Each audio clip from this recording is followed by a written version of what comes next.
right. Hello, everybody, and welcome back. We are here at the 306 Fantasy Football Podcast with episode number 19. We are hitting up the week one rewind and go back and see how we did on our very first week of fantasy football. Man, just glad to be back and sink my ass on the couch for a bit and watch some football. It was a good time. And then we're going to lean into week two and give you guys a little bit of insight on what we're thinking for the upcoming week here. So before we get going into the fantasy, might as well say hello to the fellas while we're at it. Armand, what's going on here? How did week one treat you this past week? Oh man, like Dynasty, for some reason, those are probably the teams that I thought was my weakest teams. I won in both Dynasty leagues and my keeper league, which I commish, and then I lost in pretty well every redraft I am in, except our actual home league here with the 306 pod. So not great with my redraft this year. I followed what we've been saying all year with going hard on those RBs, like taking RBs early and often, and it bit me in the butt this week. Hopefully we see those elite RBs start to put up numbers that they should soon here. Absolutely. And Zach, how about yourself? How did week one treat you? Well, I'm just happy football's back. Fantasy football wasn't that great, but I think we can all agree that we're all winners with football back. Sunday was a lot of fun. Watching the Pats game, having the fans in the stadium, having that third down foghorn when the Pats are on defense and hearing the crowd go crazy. Just really enjoyable to have that back. I didn't realize how much I missed having the fans in the stands. Makes the game a lot more enjoyable. Absolutely. I watched my Lions get destroyed and I still had a great time. Like the fans were in it. It was a good time. And they came back, man. It was actually a pretty fun game to watch. They didn't roll over and die like they would have with the Patricia regime, but it was actually it was an enjoyable game to watch. But I still think, man, that Thursday nighter might have been the best football game of the week, and it might be hard to top that one between Tampa Bay and Dallas. Man, oh man, that was a good football game. That was straight Madden, just up and down the field track meet football. NFL was like, hey, did you guys miss us? How about let's just put on a show week one, day one, game one. Let's give the people what they want. And oh man, I was pretty fired up, and that crowd was loud. So might as well get this episode going here, folks. We are going to start.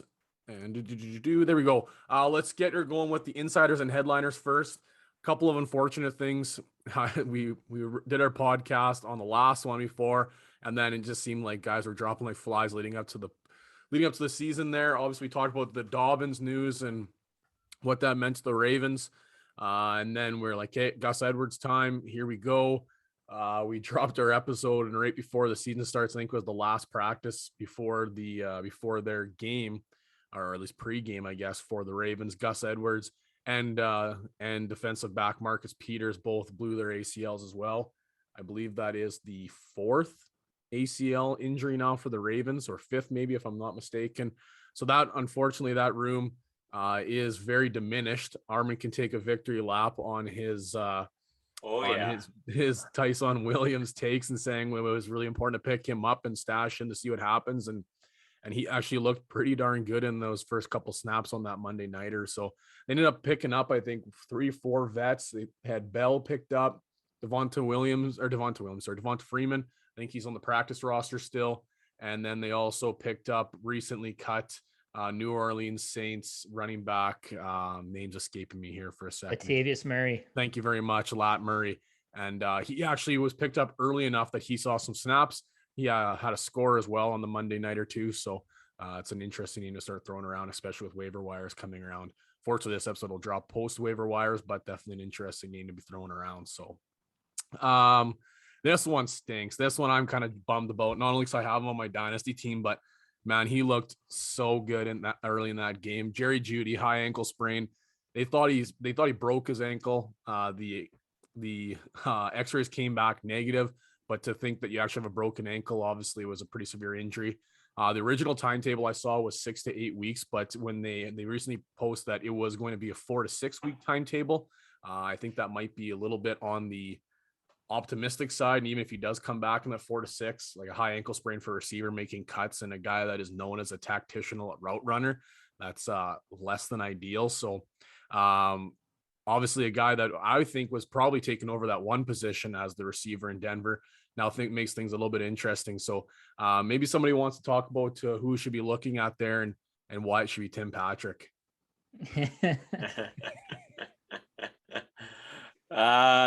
I can take that for you if you want. I mean, KJ Hamler's not a bad name to throw out there either. Well, actually, Noah Fant ended up leading that team in targets and yards after Judy went down there. Like Judy was definitely leading that team for sure, and he was going to have a crap ton of targets to begin with the season here. But I'd watch Fant actually, and then Tim Patrick breakout from 2020. He led the team in targets after Judy went down. Makes things a little bit interesting, obviously week 1 injuries. So yeah. That's where those first set of waiver wires, man, that's where you can call your shot. And that's like, was it week 1 or week 2 last year when Justin Jefferson got picked up? Like that's where you're going to start finding those gems, right? Like those are, you don't win. They always say you don't win your draft. You don't win your league in the draft. It's obviously the moves that you make following. And those are the guys you got to be able to put your names on and hopefully to hit big on. So here's another big one. This was a roller coaster. Raheem Mostert was set to absolutely light the world on fire against the Lions. He had 2 carries for 20 yards, was looking good. Then he went off hobbling a little bit, and then he just stayed on the sidelines and cheered for the rest of the game. And what happened? Raheem Mostert, a little bit of a knee injury. We thought might be minor. They took a look at it, and he chipped some cartilage in his knee, which was a timetable of about 8 weeks they're anticipating, was the original reports. And then they just reported earlier this afternoon that he will actually be out for the remainder of the season and getting surgery early next week. So Raheem Mostert out for the season. But the thing that actually makes this piece of news interesting was prior to the game, Trey Sermon was benched. He was healthy scratched just right before the game, and which put us into a bit of a head scratcher situation. Obviously not knowing Mostert was going to get hit, not going to get hurt, sorry. And then Elijah Mitchell, right? Elijah Mitchell. Yeah. Well, you go 106 yards and a score and lit up the Lions, unfortunately, but makes a couple big names there to be paying attention to, along with Jermichael Hasty, maybe Trey Sermon. I would imagine he's going to get dressed for this upcoming week, but once again, what we thought was going to be a questionable San Francisco running core is still going to be a questionable running core. But Zach, you've mentioned before that you want a piece of that San Francisco backfield because obviously the team they're a run first offense, but who do you think is going to be the guy that is going to carry the load for the team the remainder of the season? Yeah, like you mentioned just minutes ago, this post week 1 waiver wire is essential to fantasy success, especially in redraft leagues. This is that James Robinson moment, I think, where last year Robinson had a big week 1 and whoever got him off of waivers most likely had a very strong season in their respective league. So whoever comes out of this stable of Trey Sermon, Elijah Mitchell, and Jermichael Hasty, whoever's the starting running back out of that group, that's the running back that's going to be a league winner for a lot of redraft leagues. Looking at Twitter and stuff during the day on Sunday, Shanahan flat out said that Trey Sermon was surpassed by Mitchell in preseason. We saw what Mitchell could do already this weekend rather. So if I had to place my money on somebody for fab bidding or for waiver priority, it would almost definitely be Elijah Mitchell. Well, and Hasty was healthy and dressed in that game, and Elijah Mitchell had majority of the touches too. So definitely on the point in the direction. So you call on your shots and Elijah Mitchell for obviously the waiver wire or the fab is going to run through here by the time this episode is passed, but maybe just for a framework for people moving forward. If right now Zach Strong is putting down a bid and Elijah Mitchell was there, right? He's not on the waiver wire of any leagues we're in, so it doesn't really matter all that much. But if a percentage of your waiver wire, what would you be willing to put down for a early waiver wire priority or I guess a fab for a guy that you could have season long, just for kind of a framework? So I know that was a lot of questions people had asked us on social media was, well, how much money do you put on a guy? Well, I don't know if there is an actual, here's what I would spend, but we can, I guess, give you a bit of a heads up. So if you had to say, Zach, what would you be putting for Elijah Mitchell this week? Right. This is certainly case by case, in a large regard, to what your roster looks like. If you're somebody like me that just hammers the RBs early in the draft, and you have like four of them on your roster, it might not be worth to dive in right away and spend a huge chunk of your fab on Mitchell, because that's what you're gonna have to do to get him. You're gonna have to pay up to get a guy like this week, I think. But if you're somebody that went wide receiver heavy, maybe you took a tight end in the first round or two, and your running back depth is pretty poor, for a starter or presumed starter, somebody like Mitchell, somebody like Taysom Williams, you're probably looking at 30% of your fab. So out of $100 budget, $30 around there. I think in the one league I'm not in with the both of you. I think it's one of the seldom leagues I'm not in with you. I think I put $26, but I'm not in the position where I need him. I think I have 3 running backs in that league, if I'm not mistaken, or I have 3 really strong ones and a 4th weak one. So I'm not in a position where I need him. So I was like $26. Okay, it's a good chunk of my fab, but I'm not going $40 by any means, So Right. it'll be interesting to see what the ends up looking in your league and seeing, okay, how much did it cost to get him, Yeah, that's where I was at too, is I don't want to go over 30 for him. And I'm going to throw a piece of advice. Always put an oddball number. 25 isn't going to get it done. You know how many people are going to pick 25, pick 26, pick 27, throw an oddball number out there. You got to be a little bit different. How many people put $5 on a bid, put 6, mix it up a little bit. That's how you're going to get them. Well, Exactly. It's the same principle as any blind auction, right? You got to throw a random number out there if you want to win it. You can't pick the nice round numbers. Yeah, no round numbers allowed. Speaking of round numbers, waiver wire priority for super flex leagues. What are you going to put in for a guy like Taylor Heineke? My goodness, Ryan Fitzpatrick. This one sucked because he was one of my big time targets for super flex leagues. Another one of my Scott Fish boys are down. It's not great. Ryan Fitzpatrick out for 6 to 8 weeks with a hip injury. It's not good. Like, that's a pretty optimistic timetable. Like, there were some reports that were thinking he could be done for the year, potentially even like career ending. Ryan Fitzpatrick out for the Washington football team. I don't know if you guys agree with me, but I think this is going to be an immediate downgrade for all Washington options, especially in the receiving option. I think Gibson still looked pretty good. I think he can still carry the load quite a bit. They're going to have to put a lot more on his shoulders, obviously, if they want to continue to be successful, because Taylor Heineke showed what he can do in the postseason, but I don't think it's anything to the potential of spreading the field around like Ryan Fitzpatrick could. So I think that's a tough situation for the Washington football team, but especially me and my Terry McLaurin, I think I have him in every single league. So it's a tough look unless Taylor Heineke is going to support McLaurin, I guess. It's a tough one. That team immediately turns into one besides Gibson that you don't really want to do with anything with fantasy, because they're going to try and control the game with that defense and keep it low scoring. Yeah. And just run the clock. I'm curious if it's going to be very similar to like Alex Smith last year, where it's just check down, short routes, tight ends, and then who was it? Who was the running back that was just hyper target, like unbelievable in PPR? Sorry?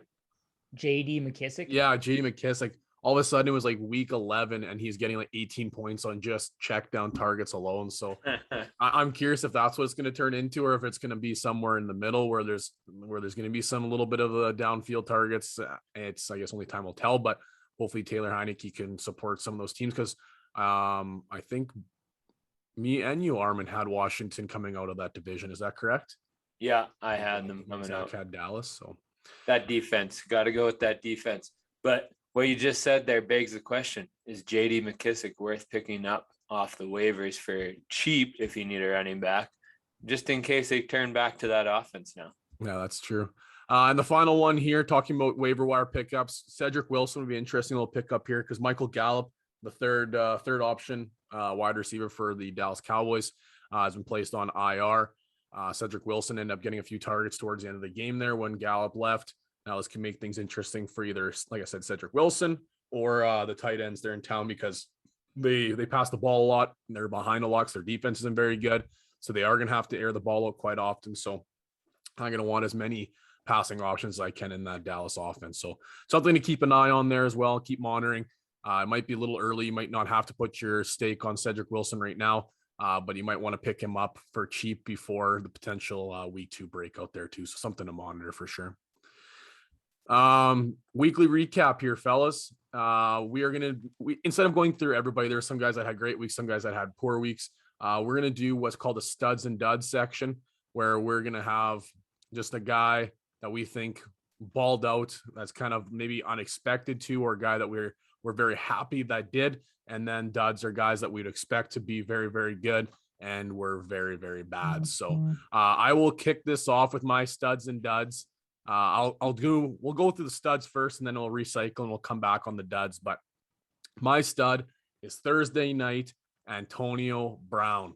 We've been talking up guys all off season and kind of making some hot takes here, and guys we like and guys we think are going to be really, really good, et cetera, et cetera. And I've been talking up AB all off season. I said at the end of the year last year, he was a big time target hog. He has an awesome connection with Tom Brady, and I was getting a little bit nervous because there's so many good options, and he was the lowest drafted option. Obviously, the other two were drafted quite high. And turning on that TV and watching a Thursday nighter, and Antonio Brown absolutely balling out. So Antonio Brown put up in a half-point PPR, he put 21 points. He had 5 receptions for 121 yards, a touchdown on 7 targets. And he also had 1 rushing attempt for 6 yards. So AB having an absolute week. I have picked him up in most of my leagues because he was pretty cheap. You didn't have to pay a lot to get him. He is quite old, so especially in the dynasty formats, you're not going to have him for much longer. So if you're a win now team, then I would highly recommend trying to get him in your leagues if you're win now. But I was pleasantly surprised what I saw. There's another podcast, the Fantasy Footballers podcast, did a study recently about when your receivers are on the field, how many times are they targeted when they're on the field? So not necessarily what your overall targets are, but it's when you're on the field, how many times the percentage of you being targeted. And Antonio Brown was one of the highest in that metric, meaning that when you're on the field, you are very important to the offense. So following that metric, obviously Antonio Brown being important to that offense, most of the receiving options had a pretty good week, but Antonio Brown had a superb week of 21 points for a guy that you could draft anywhere between the 7th to 10th, 11th round. So Antonio Brown, have yourself a week. For the next one, we'll go studs from who do I have next? Is that Zach I have next? Is that correct? Sure. Yep. No Zach, problem. Let's hear your stud of the week. All righty. So I might start gambling here, guys, because if you remember, I did pick the Cardinals to upset the Tennessee Titans. Didn't know what I was doing, and now I look pretty smart. Pulled myself a Zach Galifianakis moment. All those numbers in my head at the poker table or the blackjack table. Raymond counting cards. Yeah, exactly. And my stud of the week was Kyler Murray. Listen to any podcast, go check into Twitter. All the rage right now is the mobile quarterback. And I'm not sure if there's a more mobile quarterback right now than Kyler Murray. There was a play in the middle of that game against Tennessee where he ran everywhere but forward. He was going lateral, going backwards. And then he just chucked a bomb. Definitely not how they drew it up, but super fun for the crowd, super fun for the fans to watch. Kyler Murray was 21 of 32, 289 yards passing, 4 TDs and 1 interception, with that added bonus of that 1 rushing touchdown. He finished the game with just over 34 and a half fantasy points. That's absolutely what you want to see out of those Konami code quarterbacks, those mobile quarterbacks. He was absolutely a game breaker that week for most fantasy owners. Yeah, he. I know exactly what play you're talking about, man. That felt like it was like a 45-second play. It just kept going and kept going, and then all of a sudden he's like, and he threw it, and there you go, Hopkins 40-yard pickup. Like it was just Yeah. unbelievable. Actually, I had a couple of guys texting me. So a good buddy of mine, he's a friend of the pod too. He does pick'ems every week, and he was asking me. He said, "Well, what do you think about my pick'ems?" I said, I'd be taking Arizona over Tennessee." And I said, "Well, I think the COVID issues and everything that's going on with them." I said, I think that might be an interesting bet." And he goes, "No, there's no way. There's no way." All of a sudden it was like 22 to like 3 or something like that, like right away. And I was like, "So how was my take there?" And I'm like, "I can't take full credit. I'm going to give Zach the credit he deserves." But yeah, that was a real good pick there, Zach. No kidding. Even a broken clock is right twice a day. Yeah, no, you're not wrong. You're not wrong. Hey, you can't say that because you got to hit your next one here on week 2. So Yeah. Stay tuned. yeah, Armin, stud of the week. All right. This guy for me, I wasn't sure. I had question marks about him because last year he was injured so much. So I didn't know if he was coming back to form or anything. He ended up in half-point PPR, putting up still 23.2 points without scoring a touchdown, which tells me he's back, baby. And that's CMC Christian McCaffrey. So those of you who are willing to take him in the first overall slot still, or the second, right, and not play it safe, you're going to be rewarded this year by getting him. And those of you who got him sliding down to you, it's looking like it's going to be gravy train, and you got him at an amazing discount. So Christian McCaffrey, baby. Yeah, how do you put up 29 points without a score? Like that's unbelievable. Yeah, 29 in full PPR. Yeah, ridiculous. Like, almost 30. Like no touchdown. Like that's QB numbers, and you didn't score a touchdown. Like stupidity. That's stupidity.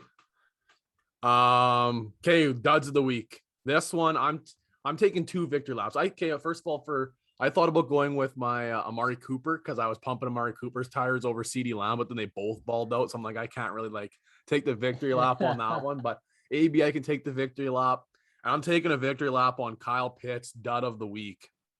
When I called this shot, I think it was week 3 of our pod, Armin, like the third episode, I think I called it, maybe, or is the 4th.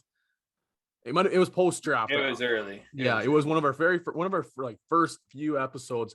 I said Kyle Pitts is going to be a bust in the 2021 season, and Armin was all choked because he drafted him in Dynasty. And like, no, like Dynasty, like it's a long-term outlook. The first year tight ends doesn't pan out, and everybody's like, Kyle Pitts was drafted in some sense. He's the 4th tight end off the board, sometimes 5th, sometimes 6th, somewhere in that ballpark. It was ridiculous. I was seeing him in like the 3rd, 4th round. Yeah, he was going very early. People wanted Pitts and they wanted him bad. And I said, he's a bust. Like he's going to be a bust this year. The very best ever was, I think, in 2017 or 2018 season, whatever Evan Ingram's year was. I think it was 17 or 18. I can't remember, but that's the best ever that's ever happened was Evan Ingram's season. And nobody's going to touch that. Like it's an anomaly. Rookies, tight ends don't come into the NFL and absolutely light it on fire. It just doesn't happen. And if there was going to be a week that he was going to light the league on fire, it's going to be against Philadelphia, because Philadelphia cannot cover tight ends. And when you don't have weapons, you got to be able to hyper target your athletes, and just that whole Atlanta offense kind of just put up a goose egg. But I'm going to take a look here and pull up some stats for you. Kyle Pitts on 8 targets had 4 receptions for 31 yards. That's it. So if you started Kyle Pitts, you started him with 5.1 fantasy points, which would have put him at, I got to double check this to be exact here, but I believe, bear with me, I believe he finished as like tight end 18 on the week.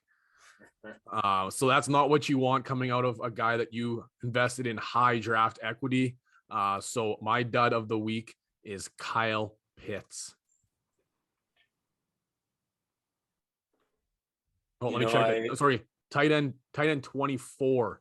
Tight end 24 on the week. So I'm going to take a bigger victory lap. Kyle Pitts, bust of the year. Bust. That's the worst pick you could have made. I'm taking a victory lap. Where people are taking him is definitely, awful to pick him there. I wouldn't have drafted him, but I'm definitely keeping an eye on him this year. I'm not going to get him off waivers, obviously, because people draft him unless they drop him. But he could, by the end of season, put him numbers, I think. But right now, put up 3 more weeks of 5 points, he very well could end up being dropped. Like I mean, all leagues are different, right? Like I can't expect it, but the non-educated fantasy player that gets 5 points from your tight end each week, like you could very well see him drop. But lots of targets. See, we can do some targets. But as of right now, yeah, he stunk. Zach, your dud of the week. All righty. So going back to my pick last week, Julio Jones was certainly not what he was advertised as, at least not in week one. Julio finished with 5.9 points in PPR leagues, 3 receptions on 6 targets for 29 yards.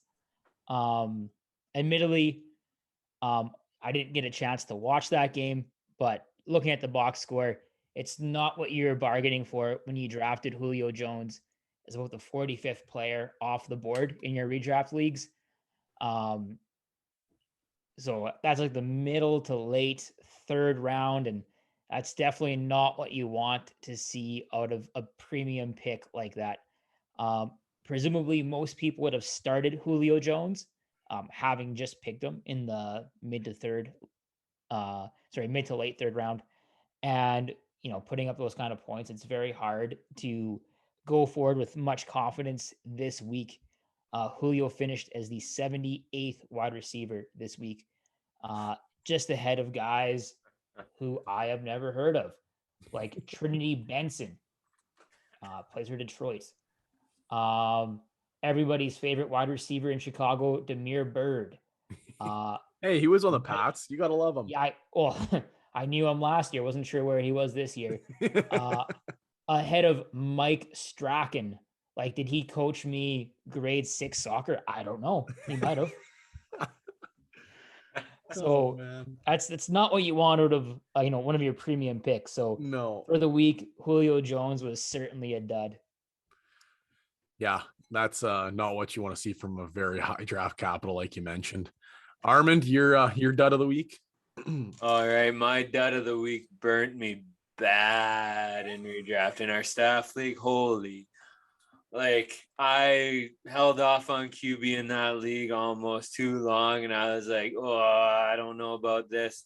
But then I was like, Rodgers is still there. That's dependable. I'll be happy with whatever he puts up per week. And then he puts up the worst performance of his career in week 1, only getting me just over 2 fantasy points for the week. Just awful. Like, how does that happen, Rodgers? Like, he's probably not listening to me, obviously, but like, I don't think he's listening to his coaches, man. Like, clearly, like, come on, man. My high school QB could do better than that. Yeah, I hope to see it on Thursday. Yeah, I hope so too. But yeah, I gotta say, Rodgers, it hurt me bad, and I'm sour in the mouth about it. Like, he's a safe bet, and he burnt so many people probably this week. Oh, I hope he puts up another stinker on Monday against the Lions. Oh boy, you're saying there, Zach? On Sunday night, I saw a meme on Facebook of side-by-side comparison of Rodgers on the bench with the quarterback from longest yard. Yeah, being like something about point shaving or whatever, and I was like, oh man, that's too funny. Yeah, that's it, coach. I'm done.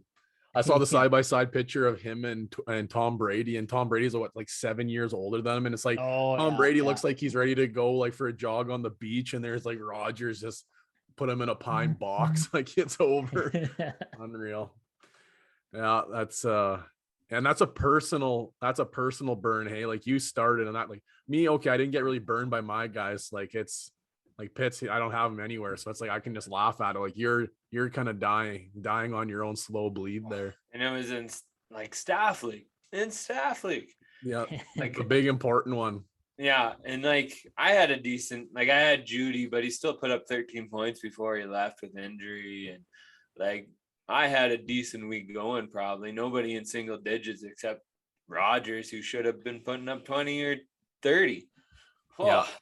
Yeah. If you started Rodgers, you had a pretty tough week. But you know what would definitely make your week a little bit better is finding your way down to Limitless Gear and loading yourself up for the fall season. I'm telling you, ladies and gentlemen, their new gear out there. They got loaded up. Follow them on the Instagram. Follow them on social media. He's keeping you up to date with the new gear they got out there. I'm even wearing my new Limitless Gear hat today. It's a nice little black hat. They got the leather patch on there. Oh, it's I'm really happy with this product. I got my hoodie. I'm saving that for the next episode, so I'll show the fans that one. But that'll definitely lift your spirits if you had a tough week. One is finding your way down. Limitless Gear, a brand about bettering yourself and believing that possibilities are endless if you set your mind to it. Limitless Gear out of Prince Albert. Find your way down on Central Ave. That was one hell of a segue there, Jordan. And I think you just convinced me that if I go get some Limitless Gear, I am going to win every fantasy game this week. That's right off the cusp too. So I'm going to try and keep it just free whimmed all the time. And that's going to be a tough to beat one. I think that was pretty good. Shoot from the hip. Exactly. Yeah. Shoot. I'll always remember your first. Good job. Yeah. I had the good one too for Rebellion Brewery, but that one was like preset. Like I wrote that one down and went right from the script. That one. So yeah, that was a good one. So let's get into the Canadian player profile here, folks. Getting into week 2. So turning the page of week 1, the wins, losses no longer matter as we enter week 2. It's a brand new week here. And our Canadian player profile here for week 2 is going to be safety from the Miami Dolphins, Javon Holland. So last week we talked about Chase Claypool going in week 1, and the stat line we had for Chase Claypool was 10.5, and Armin and Zach bought and I sold. And in week 1, Chase Claypool put up 1 rush for 25 yards, and he put up 3 catches for 45 yards and 0 scores for a total of 10.0 points in half-point PPR scoring. So Jordan's up 1-0. Let's get her going, boys.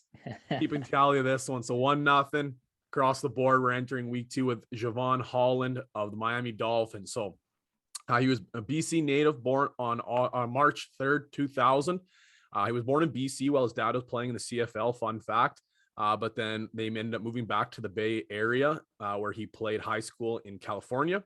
He's 6'1" and 196 pounds. And he played college for Oregon and was drafted in this most recent draft class by the Miami Dolphins in the early second round, 36th pick overall. In his rookie debut in week 1, he had 2 tackles and 1 forced fumble, unfortunately against Zach's beloved New England Patriots. And I think he just about killed Janu Smith. Yeah. Smith was fully vertical, except his head was down. His feet were in the air. It was quite the hit. Just about ruined a life and took the soul, take the soul out of Zach in week 1 with a big Dolphins win. So last week the Bills playing the Pittsburgh Steelers were held to 270 yards and 1 score. So we are betting this week, can the Dolphins and Javon Holland of the safety of the Miami Dolphins, can they hold the Buffalo Bills to a similar stat line of 270 yards receiving and 1 score? We'll start with Armand. Are you going to buy or are you going to sell the Dolphins holding the Bills to under 270 and 1 score? So just double checking here with 2 stat lines in there. The Bills have to get like 271 yards and 2 scores for me to get this right. If I say I'm selling the Dolphins D, we can combine it into fantasy points, I guess. We can say so 270 yards would be 27 points with 1 score. That would be 33 points. Is that correct? My math checks out. Okay. So the combined receiving options of the Bills under 33 fantasy points. Correct. And that's without the receptions. That's just based on yardage and scores. Receptions are basically the QB stat. Essentially, yeah. So I'm not buying that. Allen's going to put up more than 270 and 1 score on the Dolphins. Yeah, he definitely did not look great against Pittsburgh, but I guess Miami was one of the teams that were hyped up to have a significantly better defense. They had a good defense last year, but you saw what they did to New England this past week. So Zach, I would imagine you watched every second of that game. What do you think about the Dolphins potentially doing that to the Bills? Well, yeah, the Dolphins they're quite a bit better than I expected them to be, honestly. For them to have a chance at doing this, it's not going to be the defensive secondary. It's going to be that front seven that makes the difference. They at least once a drive, they seem to have pressure in Mac Jones' face. So that defensive linebackers, they were pretty good. They were able to rush the quarterback with relative ease, it seemed. But I'm still going to sell, just like Armin did. I think this is a prime bounce back game for Josh Allen and the Bills. I would imagine it was a case maybe of not taking the Steelers as seriously as they should have. Um, I would imagine that they're going to come back with a vengeance, and Stephon Diggs, Beasley, and the rest of those guys, Gabe Davis, are going to have a pretty big week, I think. Yeah, I thought about maybe altering the stat line a little bit just because it was I think that's a tough line to set or a tough line to recap. The thing was the in that stat line was the running backs actually had a pretty good week, and by running backs, not Zach Moss getting healthy scratch prior to the game, but Singletary actually had himself a not bad game. I think he ended up having 100 yards all purpose. I think he had 76 or something like that on the ground, and I think he had about 18 through the air. So having himself not a bad little week. I don't see that happening like you mentioned against that Dolphins front. So I think they're going to have to come through the air a little bit more. So I will also be selling that. I think Josh Allen is going to put up more than 33 points. So well, I guess that score for Josh Allen would it'd be depending on your quarterback settings, but I'm going to sell as well. So unfortunately, we have 3 sells here. I should have maybe changed the line.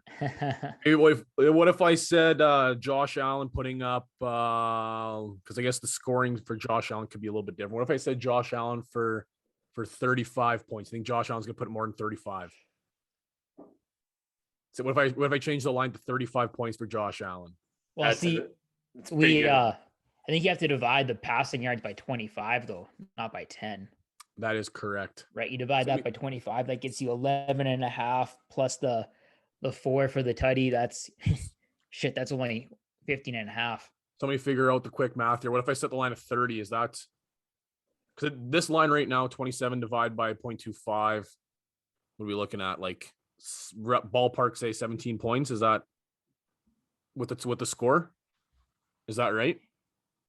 Yeah, it's right around 15, 16. So what if I said Josh Allen 30 points?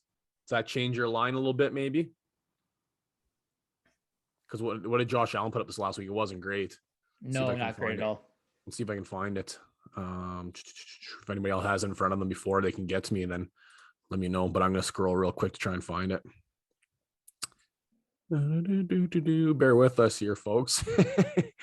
Josh Allen put up 12.2 points against Pittsburgh. So even if I say 25, Josh Allen, I'm going to say he's still going to double that. So you think Josh Allen, you'll still sell that Josh Allen will clear 25? Yeah. If we're allowed to include his rushing capacity, yeah, he'll surpass that. Yeah. So I think we're all 3 selling here. So I think it's well, I didn't do a very good job setting the bar, I guess. week 3, we'll try a little harder with their Canadian player profile. But yeah, I'll sell as well. I think Miami is quite a bit better, but I think like you said, Zach, Josh Allen's going to bounce back in a big way. So that's we'll see what happens. Anyways, that's Canadian player profile week 2 of Javon Holland, the safety from Miami Dolphins. So getting into our week, finishing up our weekly preview, I should say, getting into the starts of the week. Just a brief recap, fellas. You want to tell everybody a little bit how you did. Armin, how'd you do on your starts of the week? I know you had a couple big ones and a couple real stinky ones, eh? Well, I would say went 3 for 4 on the starts of the week. Cousins, I'm counting as a win. He got you 25 points, and when you're streaming a QB, that's all you can really ask for. And it was better than Rodgers. Yeah. Okay. Well, much better. So I'm counting Cousins as a win. Ty Johnson, that was a stinker. I was definitely expecting more from that run game in the Jets. I'm gonna take a half win though, because he looked like the best in the Jets backfield. for his limited touches. So I'm hoping he starts to pick up steam here. He's put me in a real bind because I did draft him in our staff league, and I'm debating whether I pick up Elijah Mitchell off waivers here or if I try to just hold on steady with Ty Johnson. That's a no-brainer. Get rid of Ty Johnson. Yeah, that is straight Jackie Moon. There's the alley and there's the oop. Yeah. I'm too No invested, brainer. guys. I'm too invested. Yeah, you got to put the personal bias to the side there, and you got to smash that waiver wire. Yeah, it's not an objective view there. I mean, I do have Najee, Gibson, and Damian Harris yet still in that league, so it's not like I need a running back, but it'd be nice to have a fourth. Corey Davis, I'm smashing that win there. I hit hard on that, and then Gerald Deford as a good steal at the tight end position. Yeah, you had to score. I mean, from a streaming quarterback, you get a score, you're in the double digits. So when you're streaming, I would have liked to see his targets be up a little bit more, but I don't. When you have DK get 2 scores and you got Lockett get 2, and they're all like 70-yard bombs, like there's not going to be many passing attempts when you're throwing 70-yard bombs, right? So Gerald Everett, he could be another guy you could plug in and play and take him for your second week in a row because targets go up. And like that was a pretty good start to. I was on board with that one. Zach starts the week. Last week I'm kind of in the same boat as Armin. I'd probably say for sure 2 guys came through, and one other guy would have had a real good chance at coming through for me. Joe Burrow as a streaming quarterback did a-okay, about 19 points. Probably not his lowest game of the season, but definitely not his highest game of the season. So right there, what I'd expect out of a streamer. James Robinson, he really fell off the wagon there against the Texans. They were in a negative game script, and he was out-touched by Carlos Hyde. So don't know what Urban's up to, but it's definitely not helping me look good here. That's for sure. You hear that, Urban? Get your act together. Yeah. He might get fired shame. midway through his week one, before his so I saw reports that he was like, I don't know if these are legit, like it wasn't from like a pretty reliable news source, so I don't think it was legit, but it was like that he's like not feeling the NFL and wants to go back to college, right? So I want to dive into that a little bit more because the first source I saw it on, I was like, okay, this is a joke. And I saw it on another source, I'm like, okay, this isn't a super reliable source, but I want to dive into that because if that's true, oh boy, that is the most Jacksonville thing that could possibly happen. Yeah, I saw something very similar. I think it was like NFL Reddit on Twitter, or maybe college football Reddit on Twitter, that maybe entirely sarcastically made this connection to the USC job, them letting go of Helton at USC, Yeah, and bringing in Meyer. Whether that was sarcasm or not, I don't know, but definitely something that I could see happen, as it seems like every stop Myers had, it's always been leaving on less than rosy terms, whether it was Florida or Ohio State. And looking at his previous schools in Florida and Ohio State, USC is that same mold. It's a national brand, a place that he could recruit, anywhere across the states, a big market in that conference. So whether or not that's the truth or not, I wouldn't be shocked. Yeah, it'd be interesting to see. Oh, studs. Yeah, so for your last one, your tight end, correct? No, actually, Deebo Samuel, he right. came through in a big way. I Never. mentioned that Brandon Ayuk wasn't, may not play or may not be as effective, and boy, did I get lucky there. Deebo Samuel really came through against the Detroit Lions. And lastly, Jonnu Smith, who I mentioned earlier, he was somebody that could have had a much larger fantasy output had he not lost that fumble to the previously mentioned safety from Miami. But just watching the Pats play, it was a really nice breath of fresh air to see the Pats have not one but 2 viable tight ends. I think just in that first game alone, they might have had close to as many tight end receptions as they had all of last year. It's amazing what having a capable quarterback will do to a team. Yeah. Even coming back to your Deebo Samuel, he had a fumble too. So even still, like, he had a couple negative points, but still looks so freaking good. Like, what a call on the shot. You both your guys' receivers smashed too, because Corey Davis had 2 scores. Like, both of them had pretty big weeks. So yeah, you Yeah, guys here's Yeah, to are, I'm hoping really Samuel can play a full season. yeah, I'm that's really sad I didn't get Corey Davis in any drafts. Actually, I was wanting to target him, but people kept reaching above me, and obviously people figured out from preseason that he's the guy in New York right now. yeah, I got him in a couple, so I was pretty pumped to have that start in there. So I was one league I didn't even start him too, so that kind of sucked. But I was deep in receiver, so but definitely won't make that mistake again. Mine were Trevor Lawrence, Robbie Anderson, Mike Davis, and Jared Cook. I'd consider myself 3 out of 4, and that's kind of might be a bit of a stretch. Mike Davis, he had he had the full work, but unfortunately couldn't do much with it. That whole offense didn't look very great, and had a couple goal line carries, got stuffed. I think he ended up getting 8 points. So for a guy that you want to fire up as a 6th round, maybe 5th round running back, that I'm not taking that as a win by any means. But Jared Cook looked pretty good. Older vet tight end. He looks pretty good. Robbie Anderson had a score to save himself. It wasn't great, but definitely got the job done. And then Trevor Lawrence had a pretty decent little week against the Texans. Nothing spectacular, but the Urban Meyer effect, unfortunately, was what happened there. So starts of the week here. We're going to get ours going for the week number 2, and we're going to wrap this bad boy up. So let's go to Armin first, your quarterback of the week. All right, my QB stream of the week, I'm going with Jameis Winston, and you could probably stream him and then just keep him in that lineup for the rest of the season. He was coasting and still put up almost 30 fantasy points this week, and he has an even juicier matchup against Carolina coming up in week 2. So I expect him to continue on this train. He didn't throw an interception. He's looking like a new man who's still slinging the ball like he used to in a way. So good, but not the same. Yeah, he actually he surprised me quite a bit. He threw 150 yards and 5 scores, like just a pretty ridiculous stat line. So Yeah. Zach, your start of the week at the quarterback position. All right, so this one might tickle your fancy a little bit, Jordan.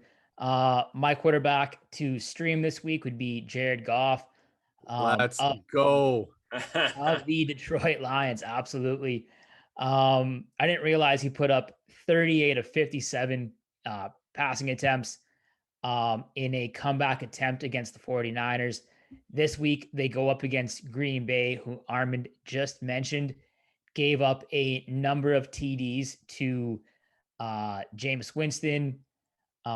So considering the production that he had against Green Bay, and also considering that it's more than likely that Detroit will be in another comeback situation, I would imagine Goff gets to pass the ball quite a bit. And as those attempts go up, so do yards and quite possibly touchdowns. So Jared Goff would be somebody that I would be interested in plugging in to my starting lineup if I was the Fitzpatrick owner, or if I just, maybe I had Matt Ryan and I'm not happy with Matt Ryan. Jared Goff is a guy, yeah, or Rodgers. Jared Goff is somebody I think you could peel off the waiver wire, post the first order of waivers, like on Thursday or Friday for free. Yeah, he actually looked pretty freaking good. He surprised me. Like they were getting blown out, so it wasn't much of a reaction to start, but they started having to chuck the ball much, and obviously Hawkinson was a nice little safety blanket for him. But yeah, he actually he surprised me. He looked a lot better than I anticipated. So hopefully keep that rolling. My start of the week is going to be Teddy Bridgewater from the Denver Broncos.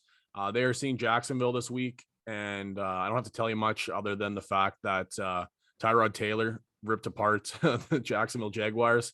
A QB that hasn't found himself a starting role for quite some time. And obviously Houston is kind of a dumpster fire, even though I think they're leading their division at the point. But I'm going to take Teddy Bridgewater. I think they're going to run the ball quite a bit, and Teddy is a mobile guy. He's also a very accurate passer. They did lose a weapon in Jerry Jeudy, but I think Teddy Bridgewater can get it done when you are looking for a streaming quarterback this week. So I'm going to take Teddy Bridgewater of the Denver Broncos. Armand, start of the week at the running back position.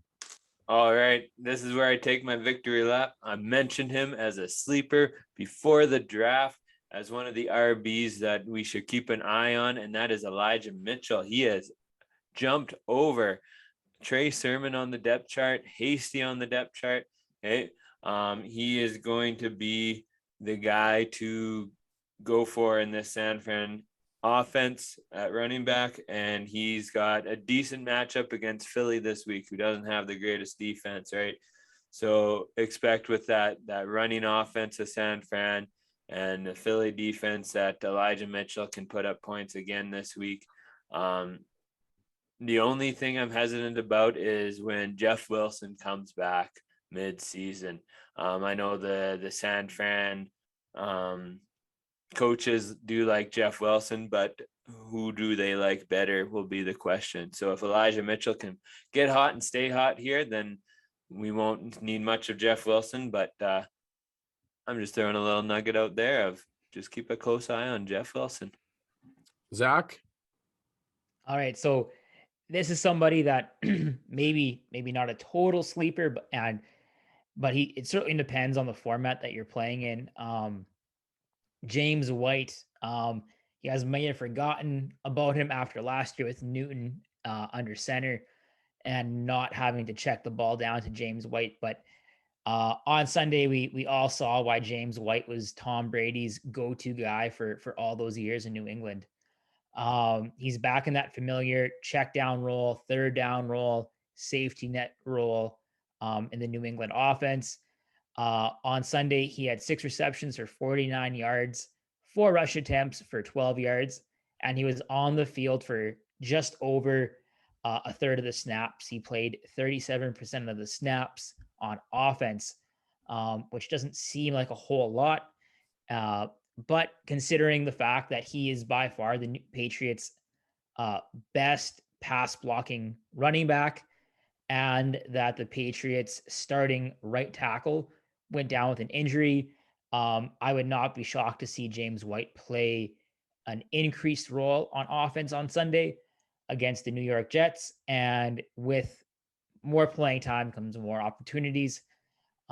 So look for James White to put up, 10, 11, 12 fantasy points week in, week out. Not flashy, not sexy, but neither's a Honda Civic, and it's super reliable. Oh man, that's good stuff. Honda Civics, every single vehicle you see in a high school parking lot. Yeah, because they're so reliable. Come on, guys. Never ends. Yeah, maybe not the 2002 Honda Civic. I'm going to a new flashy toy that did not pan out in week 1. And I'm going to give you a little bit of boost of confidence. Probably not a guy you could use as a start of the week last week, but definitely this week. I'm going to go with Najee Harris, running back from the Pittsburgh Steelers. He had a very, very forgettable week 1 and debut into the NFL. Unfortunately, he had 17 touches, 16 carries for 45 yards, 1 reception for 4 yards on 3 targets. Very, very forgettable. But the stat that I need you to not forget was he was on the field for 53 of 53 snaps. He did not come off the field for 1 single offensive snap. He is a very good blocker. He is dynamic in space for catching the ball, and he can do a lot with that ball between the tackles and definitely getting outside as well. He is elite. He was a first-round draft pick, and Buffalo's defense is no joke. Now, what defense is a joke is who they're going to be seeing this week is the Las Vegas Raiders. They are currently projected as the 2nd worst defense this upcoming week. And partially due, as I think Najee Harris is going to have a big breakout week against the Raiders. The team has tried to throw the ball a ton. They had to last week because they were in that negative game script, but Pittsburgh couldn't get it moving. So watch them get the ball moving with Najee Harris's legs against the Las Vegas Raiders this upcoming week. Wide receivers, Armand, let's hear it. All right, I'm going with Tim Patrick for my wide receiver start this week. He's a guy you can get off waivers probably. A lot of people forgot about him with the hype train of Jerry Jeudy and Cortland Sutton coming back from injury. But after Jeudy went down, like we talked about before earlier in the podcast, here today, Patrick was one of the target leaders after Jeudy went down. So pick him up, play him while Judy's out here. He was a 2020 breakout last year. He's a dependable wide receiver last year. People just forgot about him. Take advantage of that until before people start to remember his name. Yeah, I actually almost put him as mine, and I pivoted last second, and then I was pretty happy to see that he made the list on yours there, Armin. So he's definitely a waiver wire darling, I think, this upcoming waiver wire period. But Zach, let's hear yours. All right, this is a guy that was likely drafted in most leagues, not drafted to be a starter, I would assume, but somebody that was on most people's benches this week, but might get some consideration this week, and that is Devonta Smith, rookie wide receiver for the Philadelphia Eagles. On Sunday against the Atlanta Falcons, he was 6 receptions for 8 targets, 71 yards, and 1 touchdown. This week, he's going against a banged up secondary with the 49ers, who had just lost one of their starting corners, Jason Verrett, to the season. On Sunday, Smith played 87% of the snaps as a rookie in his first start. So clearly, between Philadelphia's putrid receiving position and their, presumptive faith in Smith, I think this is a situation that could really flourish. Think something like Justin Jefferson last year, a rookie receiver that kind of comes on, and before you guys know it, he's a bona fide wide receiver 1, wide receiver 2 in all fantasy formats. Yeah, he looked legit. Like, what a route runner. His first score, he was wide open, just torched that corner. It was just a treat to watch. At least for the present moment, BMI does not matter. No, it does not. Until he gets folded coming across the middle. But let's keep the hype train going here on the outside. So this is my start of the week here at wide receiver. Was a guy I seriously considered last week, but I thought, you know what, with a tough matchup, maybe he's not my best option to pump the tires or pump his tires a little bit. But what a mistake, and he proved me wrong. So I have nothing but the utmost confidence in this guy. I just target him in every draft I was in. If he can stay healthy, he is unbelievable. And that is Mike Williams from the Los Angeles Chargers. He had 12 targets as a wide receiver 2 and 12 targets. You're going to put up massive numbers, and that's what he did against a very good Washington football team defense. 12 targets, 8 receptions for 82 yards and a score. If he can stay healthy and he's going to keep receiving these amounts of targets, he's going to continuously put up numbers. So that is very simple why I'm picking Mike Williams this week. If you're going to put those numbers up against very, very good defense, he's going to put up those numbers against a very, very bad defense, because this week he is going up against the Dallas Cowboys. And you've already seen what Tom Brady and the Buccaneers did to that defense on Thursday night. So I expect a very similar outcome with Herbert and the Chargers in the hands of Mike Williams. So he's going to be bound for a big week. So start of the week, Mike Williams. A last position here, Armin, tight ends. Who are you going with your start of the week at the tight end position? All right, my streaming tight end for this week, I'm going to continue to bang the same drum I beat last week with Gerald Everett. I'm going to pull him up again here because he is against Tennessee this week, who didn't look good last week.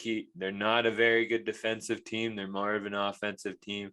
So I'm looking to see Gerald Everett get some more points here, maybe be a little bit more targeted, and maybe even have a better week than last week. So when I said you could use him again, I didn't think you actually picked him. So there we go. I got a little foreshadowing, I guess. Everybody got a little halfway through the episode. Well, I'm hoping for you, because that's a guy that when you look for the tight end streaming and you can hold on to him and keep running, that's a gem. So hoping the best for you, Armin. Zach, your streaming tight end of the week. Alrighty. Well, worked out so well last week that I took a Jaguar. I'm going to do the same thing this week, just different position. My tight end stream is going to be James O'Shaughnessy. No, that is not a cheap Irish stout that you can pick up at the liquor store. That is a starting tight end in the NFL. Um, he had 6 receptions for 8 targets for 48 yards in full PPR leagues. That's over 10 points. That is pretty dang good for like a top 10 tight end, let alone somebody that you can pick up this week for free. I highly doubt he was owned in any like standard, regular Yahoo or like NFL league. All right. He plays in Jacksonville. They were behind for most of the game against the Houston Texans. And I would assume that might be a familiar sight this week as they play the Denver Broncos. So look for the Jags to pass the ball a lot, which means O'Shaughnessy will get a lot of opportunities because on Sunday he played 80% of the snaps. So just like I've been saying the previous few times, the more you're on the field, the more likely you're to put up production. Yeah, you might get burnt again, Zach. Jacksonville curse. Hoping for the best, but we'll see what happens there. Mine's a little bit of a cheat here. He's usually we're trying to go for a guy that's streaming, a guy that you can try and pick up off the waiver wire. But as I pick this guy, I'm going to say that he's going to end up in the top 5 this week for tight ends, and I'm going with Dallas Goedert from the Philadelphia Eagles. So not necessarily a guy you'll find on the waiver wires, not necessarily a guy you can stream, but I'm claiming it and saying that he is going to be potentially a top 5 candidate here for tight ends. This past week, he looked not too bad, but what's looking even better for him is Zach Ertz is trending to not play. He's questionable this upcoming week, and they are going against a team in the San Francisco 49ers that was ripped apart by a tight end. TJ Hawkinson put up 21.7 fantasy points this past week. Even though he was very hyper targeted, the Philadelphia Eagles are in a similar situation. They are not blessed with weapons outside of Devonta Smith. So Dallas Goedert is a very, very potential option 1, if not a very capable option 2 for Jalen Hurts. So he's not necessarily a guy you'll find on the waiver wire or be streaming, but you can definitely have the confidence in starting him this week as he is, as I am putting a flag in there for him to be a top 5 tight end this upcoming week. Yeah, especially if Ertz is out. Especially if Ertz is out. Not that I think he's be all end all either, but he's definitely I don't want to be sharing tight end targets. So my new favorite segment of the week and soon to be better's favorites, as Zach is 1 for 1. We are going to listen to Zach's upset of the week for week number 2. Zach, take her away. All right. I am taking the Eagles over the 49ers. Currently, the Eagles sit as 3.5 point underdogs to the 49ers. Both teams are 1-0 after the first week of the season. But that one win cost the 49ers their starting running back and one of their starting cornerbacks. So right now, it's looking like the Niners are a bit banged up. I really liked what I saw out of the Eagles this weekend with Jalen Hurts at Q. So I'm going to look for a big day from Philly and their skill position players against a less than fully stocked 49ers defense. On the weekend, Jared Goff of the Detroit Lions put up 338 yards through the air with a pretty, less than stellar receiving core with the Lions there. I think the skill players in Philly are quite a bit better, and combining that with Hurts's legs and mobility, I could see the Niners having a hard time stopping that. So I am going to confidently say that the Eagles will win the game and beat the 49ers. Zachary Strong. I want to see it go 2 for 2. I'd be So do pretty I. pretty So do the ecstatic. people. I'm gonna start betting with Zach Strong here. 1 for 1 could have won you some money. So Yeah, I'm gonna go against you, Zach, and I'm gonna keep with the 49ers on that one. And you mean cover the spread too? Cover that 3.5 spread? 3.5 point spread? Yeah. Well, that's what it is. If you're betting on San Francisco, you're betting on them to cover the spread. So yeah, I'll bet on that. That's a just over field goal. 49ers. I'm with you, Zach. I got you. Good looking out. Pump your tires a little bit. Your streak's gonna end before it even began. Yeah, big streak of week 1. Anything to add here, fellas, before we wrap this one up? I was super excited that we got through this first week here. It was awesome to see football again at the NFL level, and just excited to keep it rolling. I hope to come out this week at least with 1 win in a redraft league. Well, I guess that'll do it for episode 19. Good luck in week 2, everybody. Big thanks again to Limitless Gear, major sponsor. Find your way down there if you're in Prince Albert. If not, you can order online on their website as well. Limitless Gear, thank you very much as major sponsor. Big shout out to all the teams in the charity league. We'll be putting out an image for that where we were the number 1 point getters of the week in our own league. So you love to see it. So we're rolling. Week 2 fantasy season's around the corner here. Big Monday nighter, Lions, Packers, go Lions, baby. That's week 19. Thanks again, everybody. Thanks again for listening, everybody. Check us out on socials as we're firing up a lot of news and everything, information that'll help you out week to week in between the podcast. So check us out on social media. Give us a like and subscription on our podcast and YouTube as well if you're listening on that platform. And good luck in week 2, everybody. Take care and good luck.